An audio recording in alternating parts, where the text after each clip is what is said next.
இந்த இஷ்யூ நடந்திருக்கு இல்லையா, கரூர் 41 பேர் உயிரிழந்திருக்காங்க இல்லையா, விஜயோட கூட்டத்துக்கு வந்து நெரிசல் அடிப்படை செத்துருக்காங்க இல்லையா, அவங்களுக்கு விஜய் வந்து அவங்ககிட்ட ஒரு மன்னிப்பு கூட கேட்கல.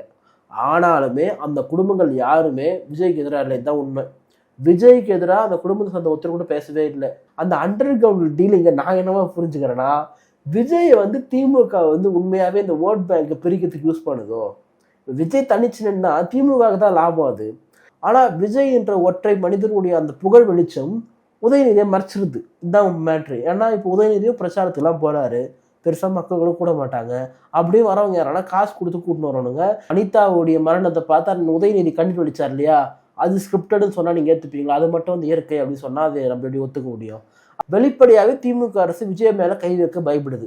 ஏன்னா விஜய் நீங்க கைது பண்ணீங்கன்னா தமிழ்நாட்டு அளவுல அது பெரிய லெவலான ஒரு பெரிய அதிர்வலையை வந்து ஏற்படுத்தும். ஏன்னா விஜய் பின்னாடி இருக்கிறவங்களாம் இளைஞர்கள், அதுவும் பார்த்தீங்கன்னா அந்த இளம் ரத்தம் உள்ள இளைஞர்கள். உங்களை மாதிரி இளைஞரணி தலைவர் சொல்லிட்டு 50 வயசுல 60 வயசுல இருக்கிற இளைஞரணி தலைவர் கிடையாது. அவங்க எல்லாமே ஸ்கூல் போற பசங்க, காலேஜ் போற பசங்க அப்படி இருக்கிறானுங்க.